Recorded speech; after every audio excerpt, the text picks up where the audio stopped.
Hello everyone, कैसे हैं आप सब। आज हम जो टॉपिक करने वाले हैं उसके बारे में बात करते हैं। Life process. लाइफ प्रोसेस क्या होता है? वो सारी प्रोसेसेस जो हमारे सर्वाइवल और हमारी लाइफ की मेंटेनेंस के लिए जरूरी है, उसे हम लाइफ प्रोसेस कहते हैं। बेसिकली इस चैप्टर में हम 4 लाइफ प्रोसेस पढ़ेंगे। Number 1 nutrition,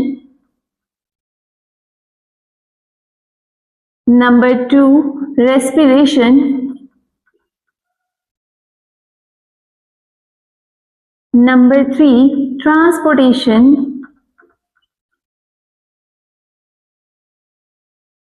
and number 4 excretion। अब हमने कहा कि ये चारों लाइफ प्रोसेस जो है हर लिविंग ऑर्गेनिज्म में होती है, तो इस चैप्टर में भी हम इन प्रोसेसेस को सिंपल ऑर्गेनिजम्स में पढ़ेंगे, प्लांट्स में पढ़ेंगे और ह्यूमन बीइंग में पढ़ेंगे। So let's start with our first life process, that is nutrition.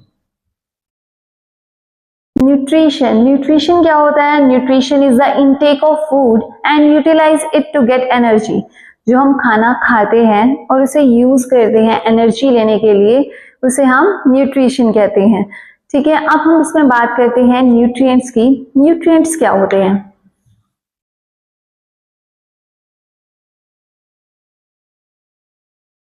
Nutrients वो सब्सटेंसेस है, वो फूड है जो हम सराउंडिंग से लेते हैं, जिससे हम एनर्जी लेते हैं, जैसे like carbohydrate, fats, proteins, vitamin, minerals. अब इसमें आप ये मत सोचिएगा कि हम फास्ट फूड के बारे में सोचना शुरू कर दे, बर्गर, पिज्जा, उनमें ये सब चीजें इतनी नहीं होती। हम एक हेल्दी फूड, एक बैलेंस डाइट की बात कर रहे हैं, तो ये न्यूट्रिशन वही है, न्यूट्रिएंट्स जो हमें एक बैलेंस डाइट में मिलते हैं। Carbohydrates, fats, proteins, vitamin, minerals, ये क्या करते हैं? ये हमारी बॉडी के टिश्यूज, ऑर्गन्स को सिंथेसाइज करने में हेल्प करते हैं, हमारी बॉडी को एनर्जी प्रोवाइड करते हैं, रिपेयरिंग में हेल्प करते हैं। So these are the nutrients. तो हम बात कर रहे थे न्यूट्रिशन की। न्यूट्रिशन क्या होता है? फूड को इनटेक करना, उसे यूटिलाइज करना ताकि उससे एनर्जी मिले। वो एनर्जी हमें डे टू डे एक्टिविटीज करने में हेल्प करती है। जैसे अब मैं बोल रही हूँ, उसमें भी एनर्जी लग रही है, मैं खड़ी हूँ, उसमें भी एनर्जी लग रही है। तो nutrition is a very important life process. ठीक है, अब हम बात करते हैं न्यूट्रिशन के टाइप्स की। न्यूट्रिशन 2 टाइप का होता है, autotrophic nutrition and heterotrophic nutrition.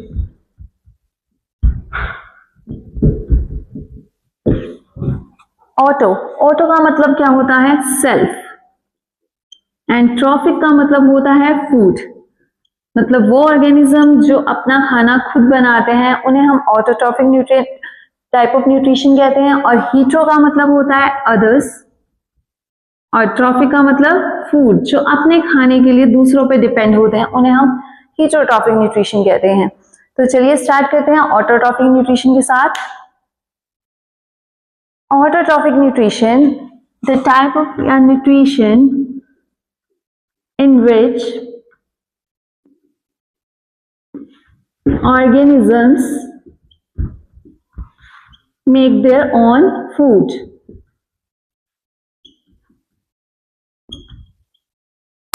जिसमें ऑर्गेनिज्म अपना खाना खुद बनाते हैं, उसे हम ऑटोट्रॉपिक न्यूट्रिशन कहते हैं। ये फर्दर 2 टाइप्स का होता है, फोटोसिंथेटिक एंड कीमोसिंथेटिक।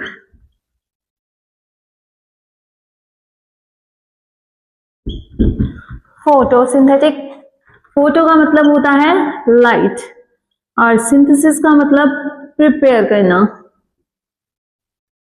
जब हम लाइट की हेल्प से कोई भी ऑर्गेनिज्म खाना बनाता है तो उसे हम फोटोसिंथेटिक ऑर्गेनिजम्स कहते हैं, और जो केमिकल्स की हेल्प से अपना खाना बनाता है उसे हम कीमोसिंथेटिक कहते हैं।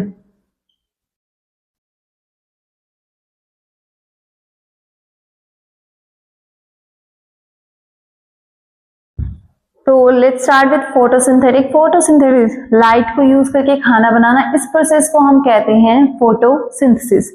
Photosynthesis is a process in which light energy is used to prepare food. इसके एग्जाम्पल्स आते हैं हमारे ग्रीन प्लांट्स,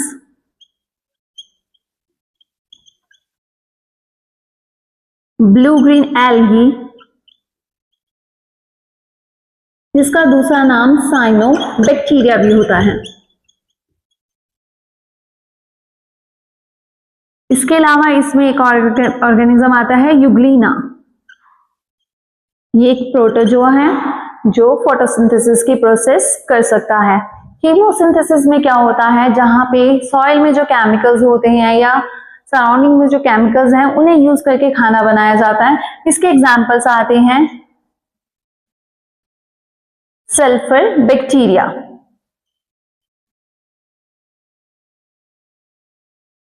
ये केमिकल्स को यूज करते हैं और खुद ही फूड प्रिपेयर करते हैं। तो this is about chemosynthetic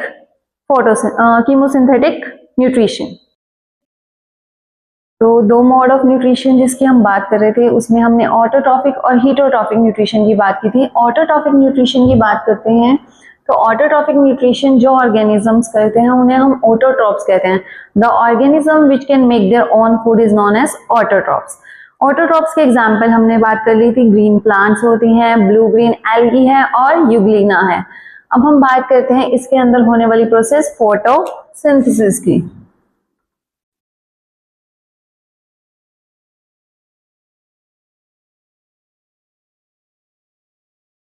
photo means light, synthesis means to prepare. Light के प्रेजेंस में जो फूड प्रिपेयर किया जाता है उसे हम फोटोसिंथेसिस कहते हैं। तो first of all, what are the raw materials required for photosynthesis? Raw material क्या क्या चाहिए फोटोसिंथेसिस करने के लिए?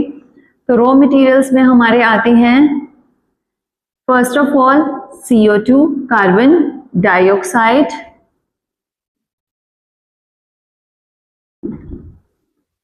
second is water, number 3 sunlight, and number 4 chlorophyll.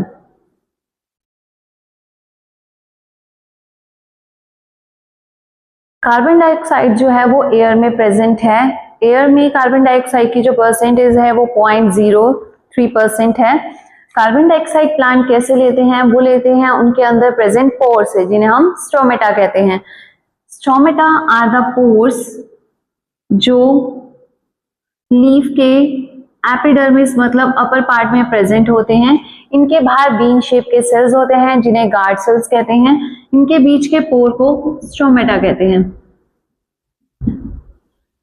जब प्लांट वाटर अपटेक करता है ये गार्ड सेल्स स्वेल हो जाती हैं और स्टोमेटल पोर ओपन हो जाता है। इसी पोर के थ्रू प्लांट CO2 लेता है और ऑक्सीजन को रिलीज करता है। Second thing is that water जो है प्लांट्स वो लेते हैं वो सॉइल से लेते हैं with the help of roots. Roots जो है वो वाटर को एब्जॉर्ब करने में हेल्प करती हैं और उसके बाद वाटर नीचे से ऊपर अपवर्ड डायरेक्शन में ट्रांसपोर्ट किया जाता है। थर्ड है सनलाइट। सनलाइट का जो सोर्स है वो है सन, और सन को जो सनलाइट प्रोवाइड करता है उसे कौन एब्जॉर्ब करता है? उसे एब्जॉर्ब करता है क्लोरोफिल। क्लोरोफिल जो है वो क्लोरोप्लास्ट सेल्स में प्रेजेंट है। ये लीव्स के अंदर मोस्टली प्रेजेंट होते हैं। ये क्या करते हैं? ये सनलाइट को एब्जॉर्ब करते हैं, ट्रैप करते हैं और इससे ये फूड की सिंथेसिस करते हैं। आइए इसकी रिएक्शन देखते हैं कैसे होती है। तो जो हमारी फोटोसिंथेसिस है उसकी रिएक्शन में हमने कहा कि हमें चाहिए CO2, water in the presence of sunlight and chlorophyll। ये सिंथेसाइज करते हैं food means glucose plus water plus oxygen. CO2 अगर हम इस बैलेंस रिएक्शन की बात करें तो इसकी जो बैलेंस रिएक्शन है वो कुछ इस हिसाब से है।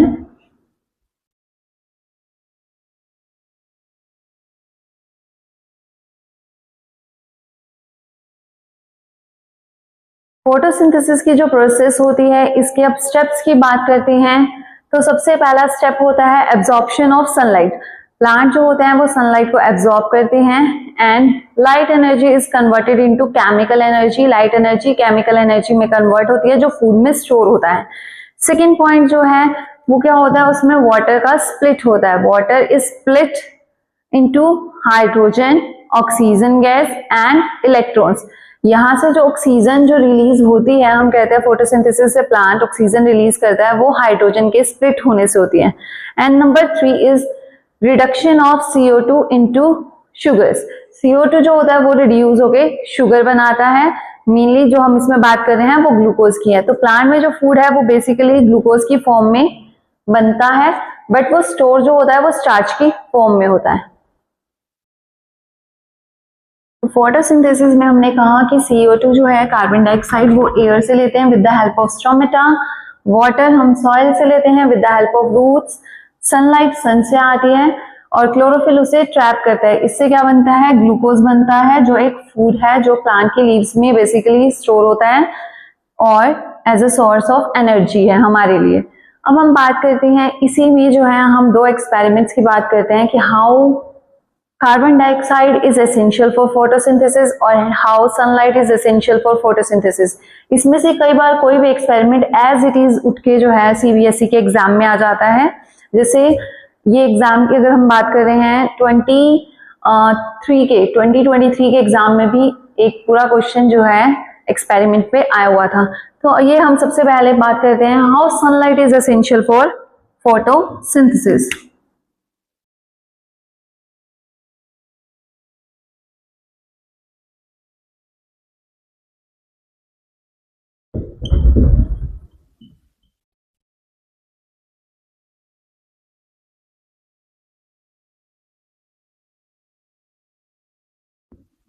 इसे प्रूफ किया गया था एक एक्सपेरिमेंट के साथ, जिसमें क्या किया गया था, एक प्लांट को लिया गया था, अपोर्टेड प्लांट, जिसमें एक प्लांट लगा हुआ था। हमने एक पोट लिया, उस पोट को हमने क्या किया, हमने एक उसे डार्क रूम में रख दिया फॉर 3 डेज, ताकि उसके अंदर जितना भी स्टोर्ड फूड है जो स्टार्च की फॉर्म में है वो सारा का सारा कंज्यूम हो जाए।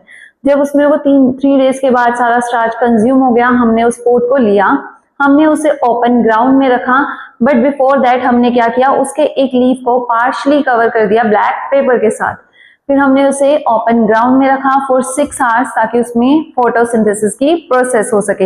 आफ्टर फोटोसिंथेसिस जब हो गई 6 आवर्स के बाद, हमने उस प्लांट को लिया, हमने उस लीफ को प्लग किया जिसमें हमने ब्लैक पेपर लगा रखा था, और हमने उस ब्लैक पेपर को रिमूव कर दिया। उसे रिमूव करने के बाद हमने क्या किया, उसे वाटर के साथ वॉश किया, देन हमने उसे अल्कोहल के साथ डीकलराइज किया, वार्म अल्कोहल के साथ, और एंड आफ्टर दैट हमने उसे दोबारा से वॉश किया टैप वाटर के साथ, एंड उसके बाद हमने उसका एक टेस्ट किया आयोडीन सॉल्यूशन के साथ। आयोडीन और स्टार्च की एक क्लासिकल रिएक्शन होती है जो एक ब्लू ब्लैक कलर देता है। जब हमने उस लीफ को जब हमने आयोडीन सॉल्यूशन में डाला, तो व्हाट वी ऑब्जर्वेशन क्या रहेगी उसकी, कि जो उसका लीफ का पार्ट कवर था उसमें ब्लू ब्लैक कलर नहीं आया, जो कि जो अनकवर्ड पार्ट था उस लीफ का उसमें ब्लू ब्लैक कलर आया। तो यहाँ से इस चीज को प्रूफ किया गया था कि उस जो कवर्ड पार्ट है उसके पास वाटर भी था, क्लोरोफिल भी थी और CO2 भी थी, बट उसके पास सिर्फ क्या नहीं थी, उसके पास सिर्फ सनलाइट नहीं थी। यहाँ से प्रूफ किया गया था sunlight is essential for photosynthesis. तो एक सिंपल सी बात है, हमने एक पोट लिया,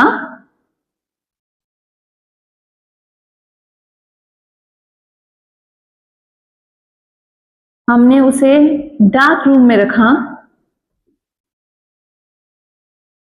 कितने दिनों के लिए, फॉर 3 डेज, ताकि उसका सारा स्टार्च कंज्यूम हो जाए। उसके बाद हमने उसे जो है, हमने पोट के एक लीफ को आफ्टर 3 डेज हमने पार्शली कवर कर दिया एक लीफ को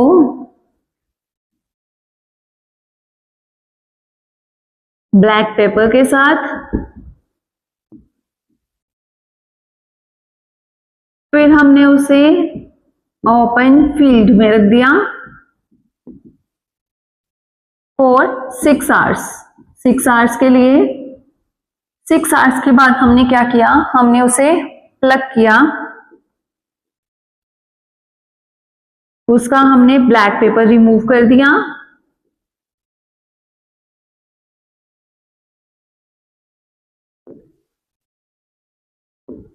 फिर हमने उसे वॉश किया टैप वाटर के साथ। उसके बाद हमने उसे वार्म अल्कोहल में डिप किया अब इसमें वार्म अल्कोहल क्या कर रही है, इसमें वार्म अल्कोहल उसे डीकलराइज कर रही है। उसके बाद हमने उसे अगेन वॉश किया टैप वाटर के साथ ताकि उसमें कोई भी अल्कोहल का कंटेंट रह ना जाए। And then we treat it with iodine solution, हमने उसे आयोडीन सॉल्यूशन में डिप कर दिया।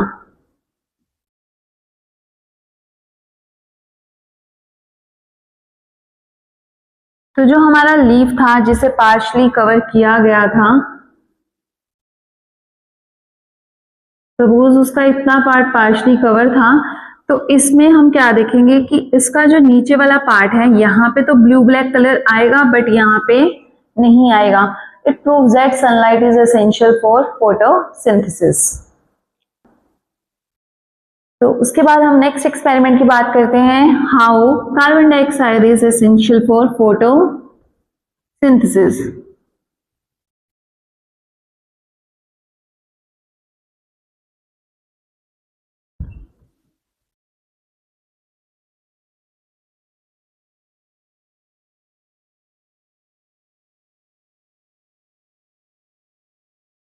इसे प्रूफ करने के लिए हम क्या करेंगे, इसके लिए एक और एक्सपेरिमेंट किया गया जिसमें हमने दो पोटेड प्लांट लिए जो सिमिलर थे।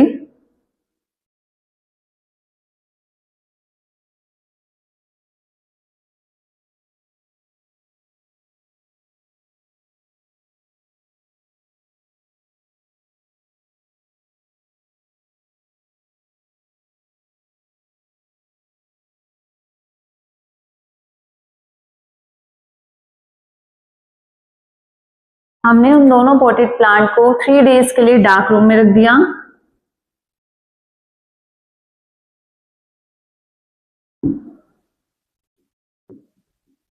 ताकि उनके अंदर जितना भी स्टोर्ड फूड है वो यूज हो जाए। आफ्टर दैट हमने क्या किया, हमने उन दोनों को ओपन फील्ड में रख दिया। बट यहाँ पे हमने थोड़ा सा कुछ अलग किया। हमने क्या किया, उन दोनों पोट्स के ऊपर जो है हमने ग्लास जार रख दिया।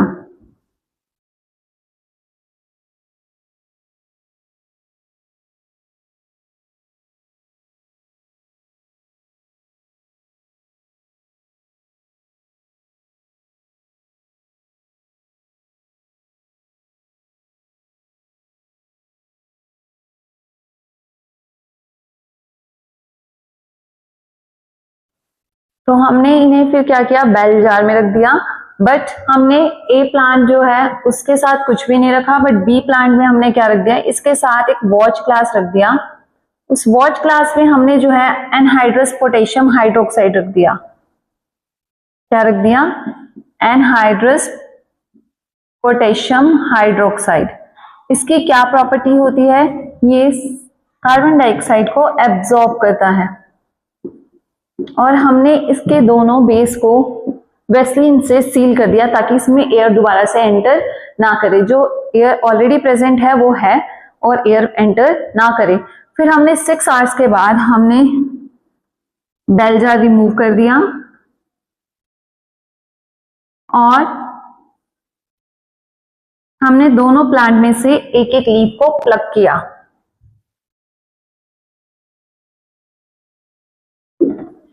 जब हमने दोनों में से एक एक लीफ को प्लग किया, फिर हमने उसके साथ आगे एक्सपेरिमेंट परफॉर्म किया। हमने उसे वाटर के साथ वॉश किया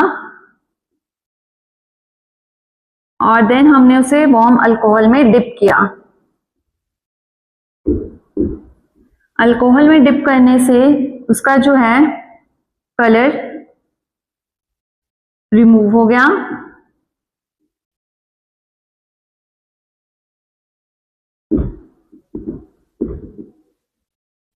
आफ्टर डीकलराइजेशन हमने उसे अगेन वॉश किया वाटर के साथ एंड देन हमने उसे आयोडीन सॉल्यूशन के साथ ट्रीट किया। जब हमने उसे आयोडीन सॉल्यूशन के साथ ट्रीट किया तो हमने क्या देखा, हमने देखा कि जो फर्स्ट प्लांट का लीफ है उसने तो ब्लू ब्लैक कलर शो किया, बट जो सेकंड प्लांट का लीफ है उसने ब्लू ब्लैक कलर शो नहीं किया, क्योंकि उसमें जो एयर थी उसमें से CO2 absorb anhydrous potassium hydroxide ने कर ली थी, जिसकी वजह से उसके पास सिर्फ CO2 अवेलेबल नहीं थी। तो यहां से हमने प्रूव किया कि CO2 is essential for photosynthesis. Heterotrophic nutrition हमारा अगला टॉपिक है, हीट्रोट्रॉफिक न्यूट्रिशन। हीट्रोट्रॉफिक वर्ड दो वर्ड से बना है, हीट्रो और ट्रॉफिक। हीट्रो का मतलब होता है अदर, ट्रॉफिक का मतलब है फूड। ये वो ऑर्गेनिजम्स होते हैं हीट्रोट्रॉफिक न्यूट्रिशन में जो अपने खाने के लिए दूसरों पे डिपेंडेंट होते हैं। जैसे हमने ऑटोट्रॉफिक करा था ना, सेल्फ फूड, मतलब जो अपना खाना खुद बनाते हैं। इसमें क्या होता है, ये वो न्यूट्रिशन है जिसमें ऑर्गेनिज्म अपने खाने के लिए दूसरों पे डिपेंडेंट होते हैं। जैसे एनिमल्स, ह्यूमन बीइंग, हम अपना खाना खुद नहीं बना सकते तो हम अपने खाने के लिए दूसरों पे डिपेंडेंट होते हैं। ठीक है, अब हीट्रोट्रॉफिक न्यूट्रिशन के टाइप्स की बात करें तो ये 3 टाइप्स का होता है। सबसे पहले इसमें टाइप आता है पैरासिटिक न्यूट्रिशन। पैरासिटिक न्यूट्रिशन क्या होता है, वो न्यूट्रिशन जिसमें ऑर्गेनिज्म अपना न्यूट्रिशन लिविंग ऑर्गेनिजम्स की बॉडी से लेते हैं विदाउट किलिंग देम। ठीक है, उन्हें हम पैरासिटिक न्यूट्रिशन कहते हैं और ऐसे ऑर्गेनिजम्स को हम पैरासाइट्स कहते हैं। Nutrition in which organism feed on body of other living organism without killing them, उन्हें मारे बिना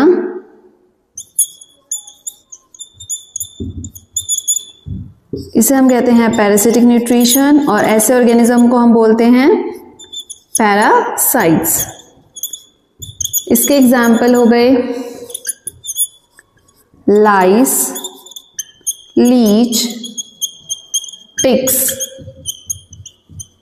और प्लांट्स का इसका एक सबसे अच्छा एग्जाम्पल है कसकटा।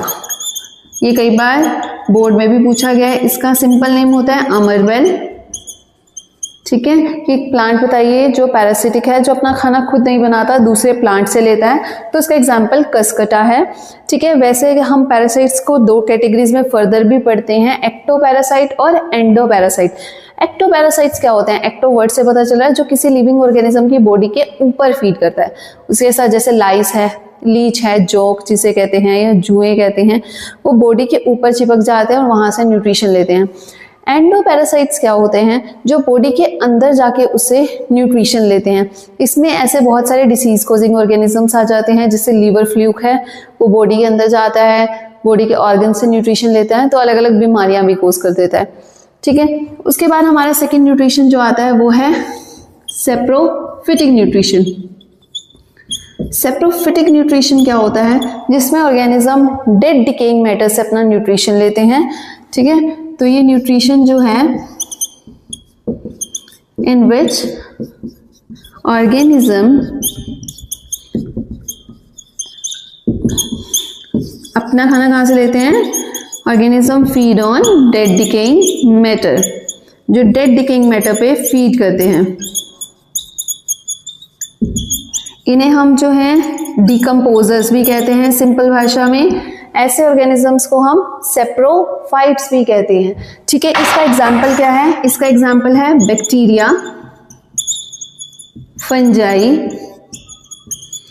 ये डेड डिकेइंग मैटर से न्यूट्रिशन लेते हैं और खुद ग्रो होते हैं। इसका एक फंक्शन ये भी है, ये क्या करता है, ये हमारे एनवायरनमेंट को क्लीन करने का काम करते हैं, क्योंकि डेड डिकेइंग मैटर पे फीड कर रहे हैं तो उन्हें खत्म कर देते हैं, तो हमारा एनवायरनमेंट ऑटोमेटिकली क्लीन भी हो जाता है। तीसरे न्यूट्रिशन जो होते हैं वो होती है होलोजोइक न्यूट्रिशन, जिसमें हम आते हैं। होलोजोइक न्यूट्रिशन क्या होती है, न्यूट्रिशन जिसमें ऑर्गेनिज्म सॉलिड फूड इनटेक करता है, सॉलिड फूड खा जाता है और उसे अपनी बॉडी के अंदर डाइजेस्ट करता है। Nutrition in which organism feed on solid food particle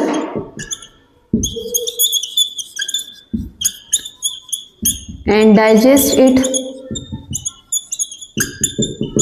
inside the body, और इसे बॉडी के अंदर डाइजेस्ट करता है। इसका सबसे अच्छा एग्जाम्पल आ गया हम खुद ह्यूमन बीइंग्स।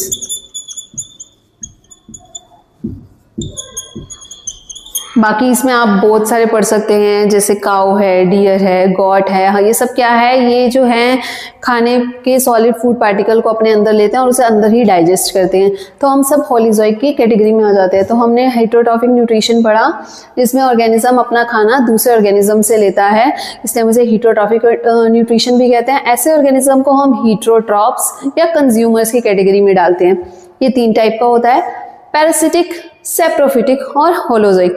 पैरासिटिक न्यूट्रिशन वो होता है जिसमें ऑर्गेनिज्म लिविंग ऑर्गेनिज्म की बॉडी पे फीड करता है उसे मारे बिना। सेप्रोफिटिक वो होता है जिसमें डेड डिकेइंग मैटर पे फीड करता है, ठीक है। और होलोजोइक वो होता है जिसमें सॉलिड फूड पार्टिकल इनगल्फ करते हैं और उसे बॉडी के अंदर डाइजेस्ट करते हैं। अब हम होलोजोइक न्यूट्रिशन के ही कैटेगरीज पढ़ेंगे। पहला हम पढ़ेंगे न्यूट्रिशन इन अमीबा, फिर हम पढ़ेंगे न्यूट्रिशन इन ह्यूमन बीइंग। चलिए फिर स्टार्ट करते हैं न्यूट्रिशन इन अमीबा को। न्यूट्रिशन इन अमीबा, अमीबा जो है एक इक्वेटिक ऑर्गेनिज्म है, पानी में सर्वाइव करता है। ये भी होलोजोइक न्यूट्रिशन की कैटेगरी का एग्जाम्पल है, ठीक है। ये क्या खाता है, स्मॉल माइक्रो ऑर्गेनिजम्स पे फीड करता है, जैसे बैक्टीरिया, क्योंकि ये खुद ही एक यूनिसेलुलर ऑर्गेनिज्म है। हम सब ने 9th में पढ़ा है, अमीबा एक इरेगुलर शेप का यूनिसेलुलर ऑर्गेनिज्म है। ये एक्वेटिक ऑर्गेनिज्म है, पानी में मिलता है। जैसे ही इसके पास फूड आता है, वहां से इसका न्यूट्रिशन का प्रोसेस स्टार्ट हो जाता है। हालांकि इसके अंदर कोई भी पर्टिकुलर न्यूट्रिशन का सिस्टम नहीं है, बट क्योंकि इसमें होलोजोइक न्यूट्रिशन है, होलोजोइक न्यूट्रिशन में हमेशा 5 स्टेप वर्क करते हैं। सबसे पहला स्टेप जो होता है उसे हम बोलते हैं इंजेशन। इंजेशन क्या होता है, इनटेक ऑफ फूड। अमीबा अपना खाना खाता कैसे है, देखिए जैसे ही इसके पास इसका फूड आता है, अमीबा की जो मेम्ब्रेन है वो शेप चेंज करती है। वो शेप चेंज करके क्या करती है, उस खाने को इनसर्कल करना शुरू कर देती है और वो एक स्ट्रक्चर बनाती है। इस स्ट्रक्चर को बोलते हैं सूडोपोडिया। वो धीरे धीरे उस खाने को इनसर्कल करती है और अपने अंदर निगल जाती है। हमने 9th क्लास में भी पढ़ा हुआ है कि अमीबा एंडोसाइटोसिस से अपना खाना लेता है, वो खाने को अंदर निगल जाता है। और जैसे ये खाने को अंदर निगल जाता है, इसके खाने के बाहर एक मेम्ब्रेन आ जाती है जिसे हम बोलते हैं, फिर ये एक स्ट्रक्चर बन जाता है जिसे हम बोलते हैं फूड वैक्यूल। तो जो हमारा इंजेशन मतलब इनटेक ऑफ फूड है वो कैसे है, अमीबा अपना फूड लेता है। Amoeba intake its food with the help of pseudopodia. Pseudopodia की हेल्प से ये अपना खाना लेता है और इसके अंदर क्या फॉर्म हो जाता है, food vacuole, and food vacuole is formed, ठीक है। तो इसके अंदर फूड वैक्यूल बन गया। अब इंजेशन तो हो गया, उसके बाद सेकंड स्टेप क्या होगा, डाइजेशन। खाना अंदर आने के बाद क्या होगा, डाइजेस्ट होगा। डाइजेशन का मतलब होता है break down of complex food into simple food. तो in amoeba complex food is broken into simple food. खाना जो होता है वो ब्रेक डाउन होता है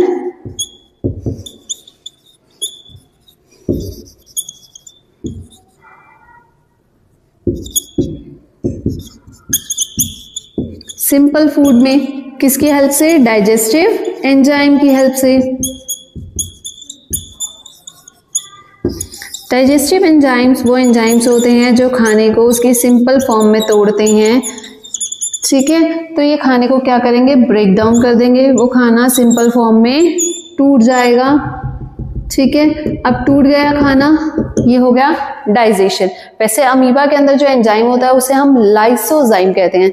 वो एंजाइम क्या करता है, कॉम्प्लेक्स फूड को सिंपल फूड में तोड़ता है। थर्ड स्टेप है हमारा एब्जॉर्प्शन। खाना डाइजेस्ट होने के बाद क्या होता है, एब्जॉर्ब होता है। अब डाइजेस्ट हो गया सिंपल फूड में, अब डाइजेस्ट होने के बाद वो फूड जो है वो क्या होता है, पूरे सेल में डिस्ट्रीब्यूट हो जाता है। अब अमीबा एक सिंगल सेल है, जो खाना डाइजेस्ट हुआ वो पूरे सेल में डिस्ट्रीब्यूट हो जाएगा, ठीक है। तो एब्जॉर्ब फूड पहले एब्जॉर्ब होगा, ठीक है। सिंपल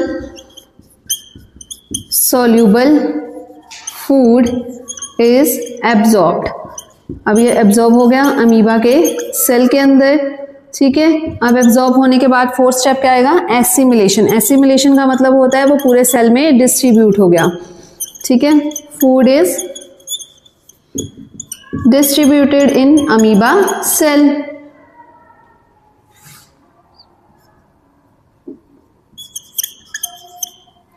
वो अमीबा के सेल में डिस्ट्रीब्यूट हो गया, अमीबा ने उसे फिर यूटिलाइज किया, यूटिलाइज करने से उससे एनर्जी ले ली। अब क्या है, बचा हुआ वेस्ट, ठीक है। अब यूज होने के बाद जो बचा हुआ अनडाइजेस्टेड या अनएब्जॉर्ब वेस्ट है वो क्या होगा, ईजेशन। हमारा जो फिफ्थ स्टेप है वो है ईजेशन। ईजेशन क्या होता है, रिमूवल ऑफ अनडाइजेस्टेड या अनएब्जॉर्ब फूड जो है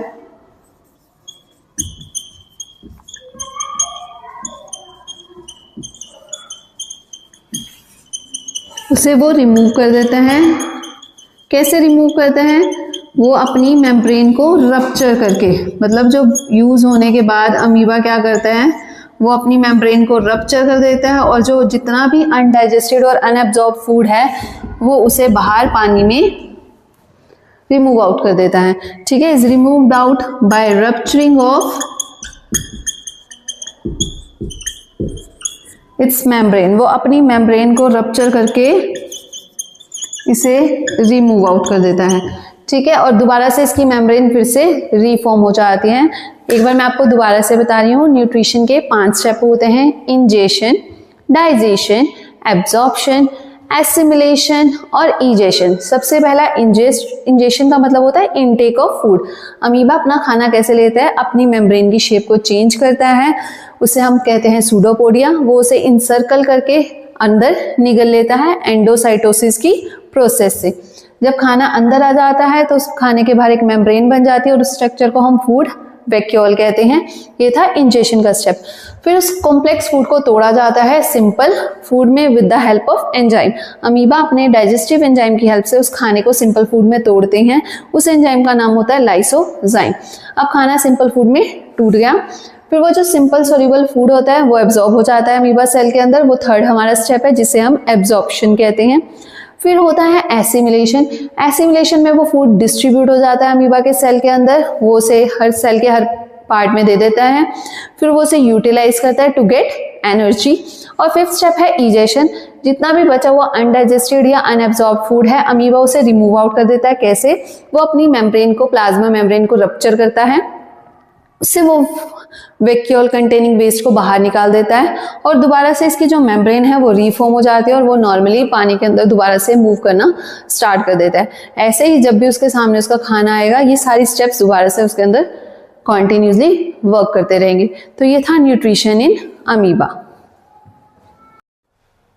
nutrition in human being. Human being जो होते हैं वो क्या होते हैं, ओमनिवोरस। ओमनिवोरस मतलब जो प्लांट और एनिमल दोनों पे फीड करते हैं। ये हीटरोट्रॉफिक है। हीटरोट्रॉफिक का मतलब है जो अपने खाने के लिए दूसरों पे डिपेंडेंट है। ये अपना खाना खुद नहीं बनाते, ये दूसरों से अपना न्यूट्रिशन लेते हैं। अब हम बात करते हैं, देखिए अमीबा हमने करा, अमीबा में तो कोई प्रॉपर न्यूट्रिशन के लिए कोई सिस्टम नहीं था, बट ह्यूमन बीइंग में न्यूट्रिशन के लिए प्रॉपर सिस्टम है। उस सिस्टम के 2 पार्ट होते हैं, एलिमेंट्री कैनाल और उससे रिलेटेड एसोसिएटेड ग्लैंड।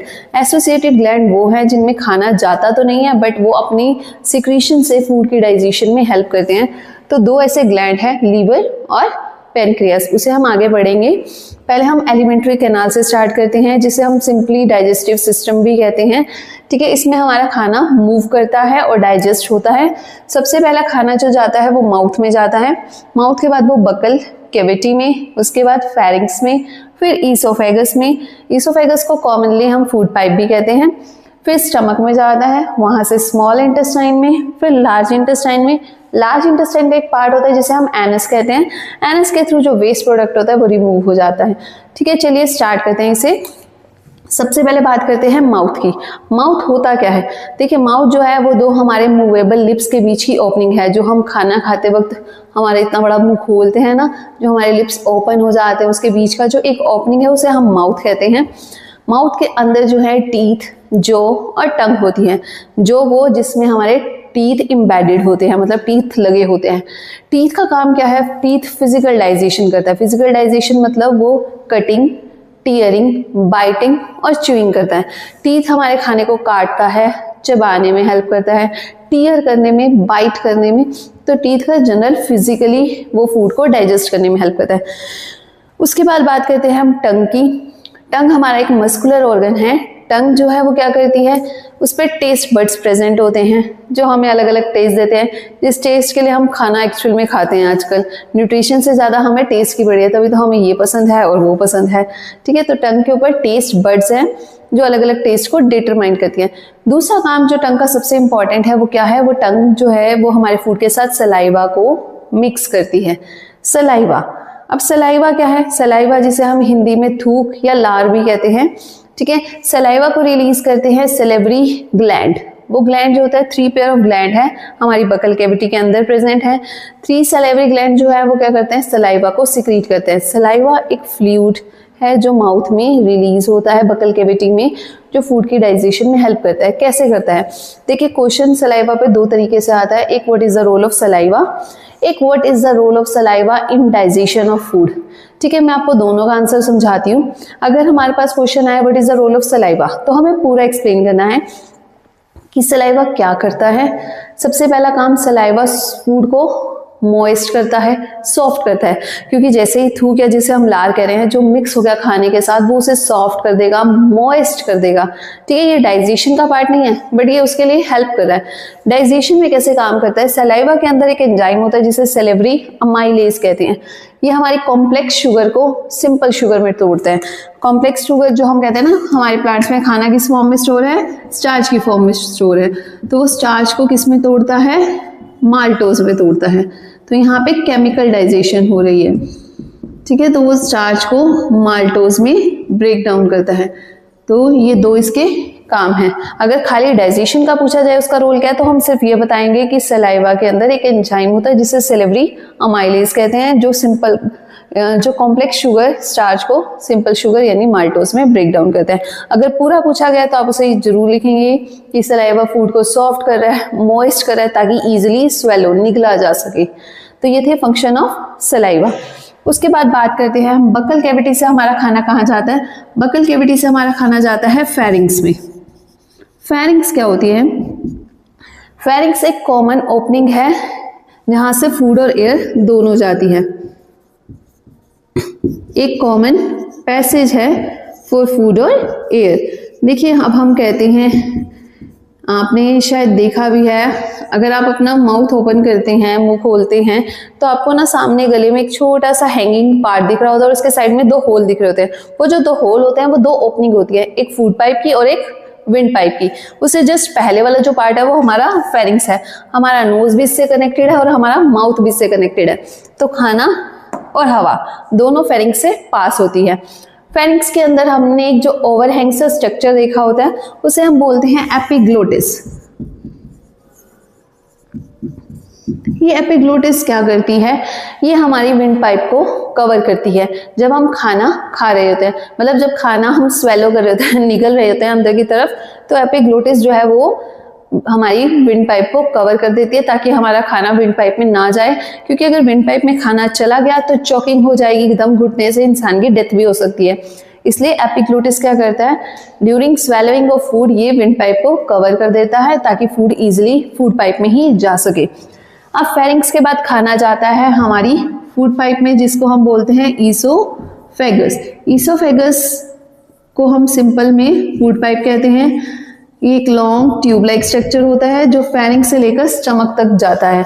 अब इसमें डाइजेशन तो नहीं होती, बट इसमें क्या होता है, इसमें एक छोटी सी मूवमेंट होती है जिसे हम पेरिस्टलेटिक मूवमेंट या पेरिस्टलेसिस बोलते हैं। पेरिस्टलेटिक मूवमेंट या जिसे हम पेरिस्टलेसिस होते हैं, ये होता क्या है, ये रिदमिक कॉन्ट्रैक्शन और रिलैक्सेशन होती है। हमारी जो फूड पाइप होती है ना, इसमें जब खाना आता है तो क्या होता है, ये कॉन्ट्रैक्ट करती है तो इसका नीचे वाला पार्ट थोड़ा सा खुल जाता है और ये वाला पार्ट रिलैक्स करता है तो ये फूड को पुश करता है नीचे की तरफ, फिर नीचे वाला पार्ट रिलैक्स करता है और ऊपर वाला कॉन्ट्रैक्ट, ऐसे कॉन्ट्रैक्ट और रिलैक्स करके खाना नीचे की तरफ जाता है। तो ये rhythmic contraction and relaxation of muscles of food pipe, उसे हम कहते हैं पेरिस्टलेटिक मूवमेंट। तो what is this, rhythmic contraction and relaxation of muscles of food pipe। Muscles जो होती हैं फूड पाइप की वो कॉन्ट्रैक्ट और रिलैक्स करती हैं to push the food forward, खाने को आगे की तरफ भेजने के लिए, ताकि खाना स्टमक तक जा सके। ये क्वेश्चन बोर्ड में भी बहुत बार आया कि पेरिस्टाल्टिक मूवमेंट या पेरिस्टालिसिस क्या होता है, इसे डिफाइन कीजिए। इसके बाद खाना यहाँ से कहाँ जाएगा, स्टमक में। स्टमक जो होता है वो एक जे शेप का ऑर्गन होता है, ठीक है। पहले स्टमक और इसोफेगस के बीच में एक स्पिंटर होता है। स्पिंटर क्या होता है, एक फ्लैप लाइक स्ट्रक्चर होता है, एक छोटी सी फ्लैप होती है जो क्या करती है, बैक फ्लो ऑफ फूड को प्रिवेंट करती है, मतलब ये खाने को वापस ऊपर जाने से रोकती है। अगर ये ओपन रह गई तो क्या होगा, खाना नीचे की बजाय कई बार ऊपर भी आ जाएगा, जो वॉमिटिंग की कंडीशन में होता है। उस कंडीशन में ये जो है इतने अच्छे से काम नहीं करती, ठीक है। तो इसे जो है हम क्या कहते हैं, स्पिंटर। स्पिंटर का रोल क्या होता है, to prevent back flow of food. अब हम बात करेंगे स्टमक की। स्टमक की बात करते हैं तो स्टमक एक जे शेप का ऑर्गन होता है। मोस्ट ऑफ द डाइजेशन जो होती है वो इसी पार्ट में होती है, ठीक है। अब खाना जब स्टमक में आ गया तो स्टमक के अंदर क्या प्रेजेंट होते हैं, स्टमक के अंदर प्रेजेंट होते हैं गैस्ट्रिक ग्लैंड। ये गैस्ट्रिक ग्लैंड क्या करते हैं, ये गैस्ट्रिक जूस रिलीज करते हैं। इस गैस्ट्रिक जूस में प्रेजेंट होते हैं 3 चीजें,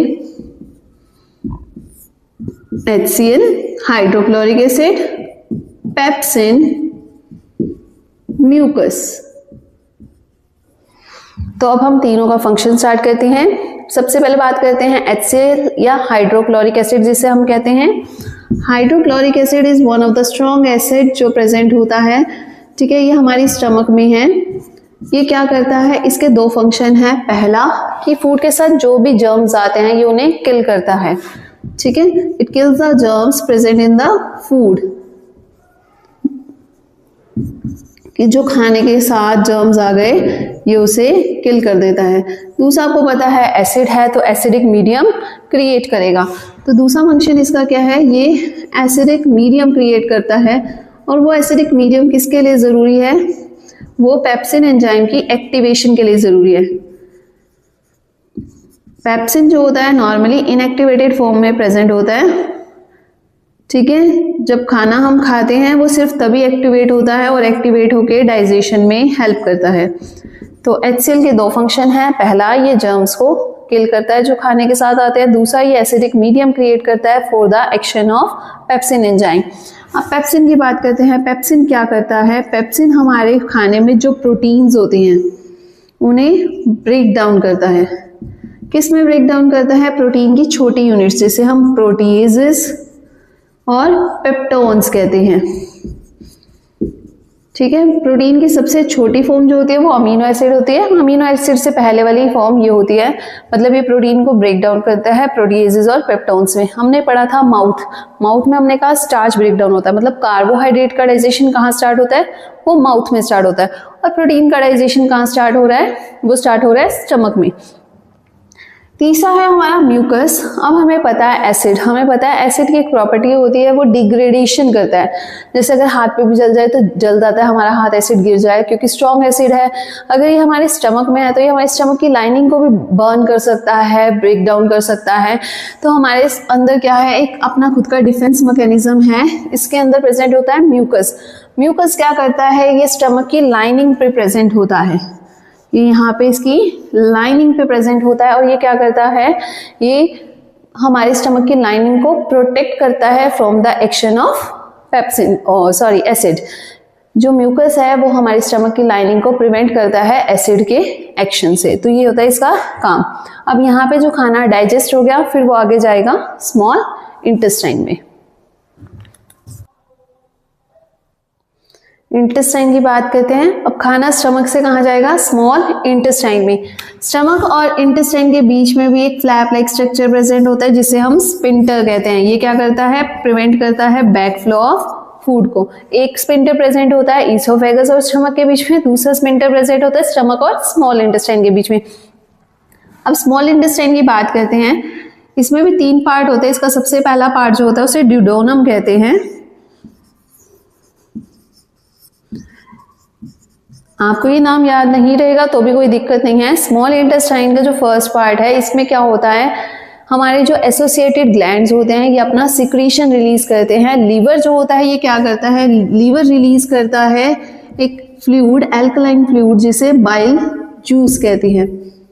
इस बाइल जूस में कोई भी एंजाइम प्रेजेंट नहीं होता, फिर भी ये क्या करता है, ये डाइजेशन में हेल्प करता है। ये क्वेश्चन भी बोर्ड में बहुत बार आया है। क्वेश्चन सीधा भी आता है, what is the role of liver, या क्वेश्चन ये भी आता है, bile juice does not contain any enzyme yet it help in digestion of food. Bile juice में एंजाइम नहीं है, फिर भी वो डाइजेशन में कैसे हेल्प कर रहा है।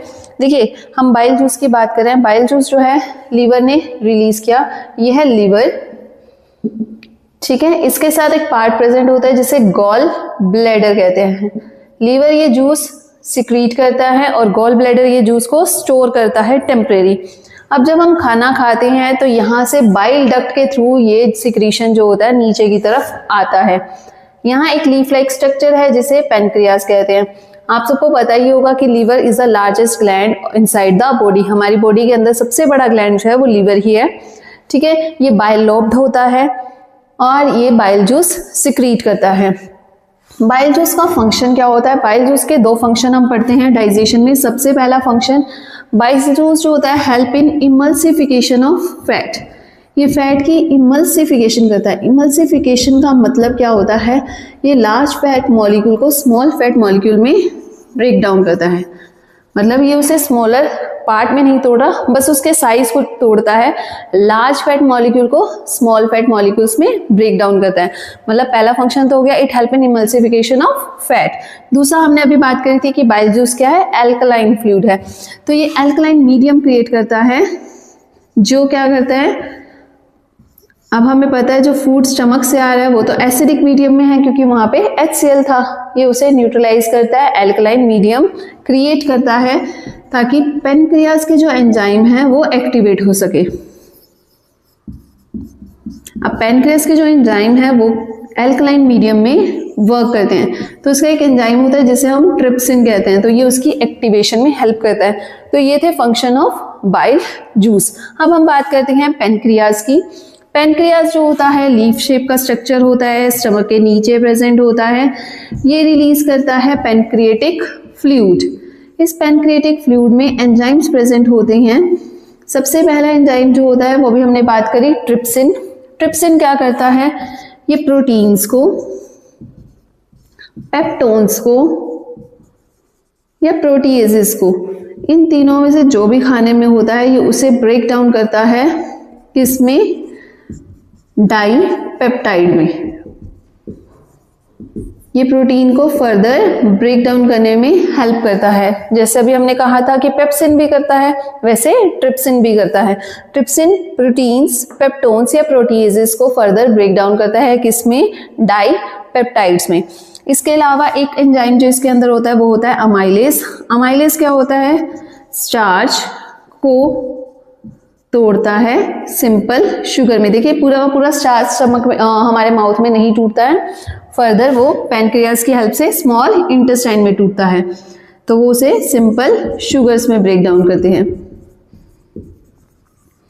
उसके बाद बात करते हैं, इसमें प्रेजेंट होता है लाइपेज एंजाइम भी। लाइपेज जो होता है वो फैट्स को तोड़ता है। किसमें? फैटी एसिड और ग्लिसरॉल में।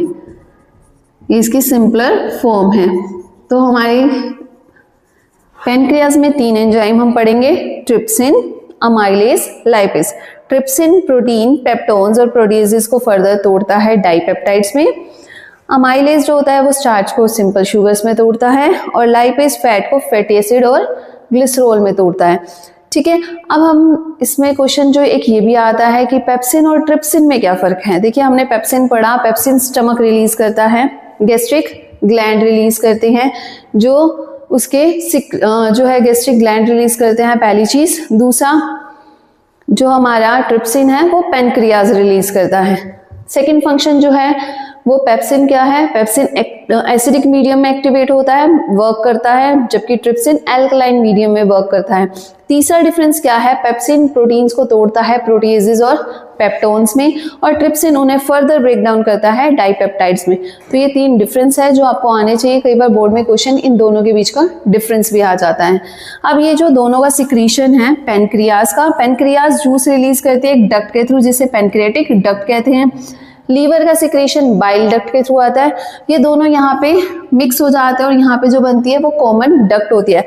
मतलब इन सारा सिक्रेशन कहाँ जाता है, स्मॉल इंटेस्टाइन में। ये जो सारा काम हो रहा है ये कहाँ हो रहा है, स्मॉल इंटेस्टाइन में। खाना या जिसे हम फूड कहते हैं वो इन दोनों ग्लैंड्स में जाते नहीं है, जबकि इनका सिक्रीशन स्मॉल इंटेस्टाइन में आता है और डाइजेशन ऑफ फूड में हेल्प करता है। अब यहाँ से खाना स्मॉल इंटेस्टाइन के और अंदर चला जाता है। इंटेस्टाइन के अंदर प्रेजेंट होता है इंटेस्टाइनल ग्लैंड, जिसमें एंजाइम्स प्रेजेंट होते हैं जो फूड को फाइनली ब्रेक डाउन कर देते हैं उनकी सबसे सिंपलर यूनिट में। जैसे अगर हम बात करते हैं कार्बोहाइड्रेट की सबसे सिंपल फॉर्म होती है ग्लूकोज, प्रोटीन्स की सबसे सिंपल फॉर्म होती है अमीनो एसिड्स, और फैट की सबसे सिंपल फॉर्म होती है फैटी एसिड और ग्लिसरॉल। यहाँ पे इंटेस्टाइन में सारा खाना कंप्लीटली डाइजेस्ट हो जाता है। उसके बाद डाइजेशन के बाद हमने पढ़ा था ना अमीबा में कि हमने कहा न्यूट्रिशन का पहला स्टेप है इंजेशन। इंजेशन हो गया माउथ से, फिर हमने पढ़ लिया डाइजेशन, डाइजेशन हो गया सारा स्मॉल इंटेस्टाइन तक। अब बात करते हैं एब्जॉर्प्शन की। स्मॉल इंटेस्टाइन में क्या होता है, स्मॉल इंटेस्टाइन में फिंगर लाइक स्ट्रक्चर होते हैं जिसे हम क्या कहते हैं, जिसे हम कहते हैं विलाई। अब देखते हैं स्मॉल इंटेस्टाइन जो हमारी बहुत कॉइल्ड स्ट्रक्चर होती है, लॉन्गेस्ट पार्ट होती है, इसमें क्या होता है, इसमें फिंगर लाइक स्ट्रक्चर्स होते हैं। ये फिंगर लाइक स्ट्रक्चर्स को हम क्या बोलते हैं, इसे हम बोलते हैं villi. Villi are finger-like structures present in the small intestine. ये finger-like structure क्या कर रहे हैं, ये structure increase करते हैं surface area को for absorption of food. Villi finger-like structures हैं जो surface area को increase करते हैं। Small intestine जो होती है वो vascularized होती है, मतलब इसके साथ blood vessels connected होती है। ये यहाँ से खाना जो होता है absorb होता है और blood के थ्रू फिर वो body parts में डिस्ट्रीब्यूट हो जाता है, जिसे हम एसिमिलेशन कहते हैं। देखिए वही स्टेप्स हो गए ना, पहले इंजेशन, फिर डाइजेशन, फिर एब्जॉर्प्शन और उसके बाद एसिमिलेशन। ठीक है, तो यहाँ से खाना जो है villi are finger like structure जो इंक्रीज करती है surface area for absorption of food. Food के एब्जॉर्प्शन के बाद फिर क्या होता है, खाना एसिमिलेट होता है। अब यहाँ पे एब्जॉर्ब हो गया मैक्सिमम फूड, जो बचा वो फूड जो अनडाइजेस्टेड है या अनएब्जॉर्ब्ड है वो खाना चला जाता है स्मॉल इंटेस्टाइन से लार्ज इंटेस्टाइन में। अब लार्ज इंटेस्टाइन में क्या होता है, लार्ज इंटेस्टाइन में फर्दर डाइजेशन तो हो चुकी है, तो यहाँ पे क्या होता है, लार्ज इंटेस्टाइन का मेन फंक्शन क्या होता है, ये वाटर को रीअब्जॉर्ब करते हैं। देखिए वैसे तो एब्जॉर्प्शन स्मॉल इंटेस्टाइन में बहुत सारा हो चुका होता है, यहाँ पे होता है रीअब्जॉर्प्शन ऑफ वाटर, कि खाने में जो बचा खुचा पानी होता है वो यहाँ पे रीअब्जॉर्ब हो जाता है। रीअब्जॉर्ब होने के बाद खाना जो होता है यहाँ से कहाँ चला जाता है, इसके फर्दर स्ट्रक्चर में जिसे हम बोलते हैं एनस। एनस के अंदर एनल स्फिंक्टर होता है, वहाँ से खाना जो होता है बाहर रिमूव आउट हो जाता है, जो हम फीकल मैटर कहते हैं। कि वाटर रीअब्जॉर्ब होने के बाद जो बचा हुआ अनडाइजेस्टेड या अनएब्जॉर्ब फूड होता है वो एनस के थ्रू बॉडी से बाहर रिमूव आउट हो जाता है।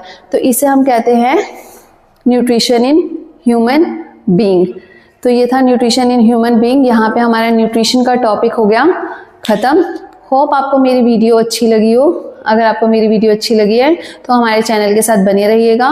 मैं नेक्स्ट टॉपिक आपको नेक्स्ट क्लास में कराऊंगी। Thank you. इसे लाइक ज़रूर करिएगा, अपने फ्रेंड्स के साथ शेयर कीजिएगा और हमारे चैनल को सब्सक्राइब कीजिएगा।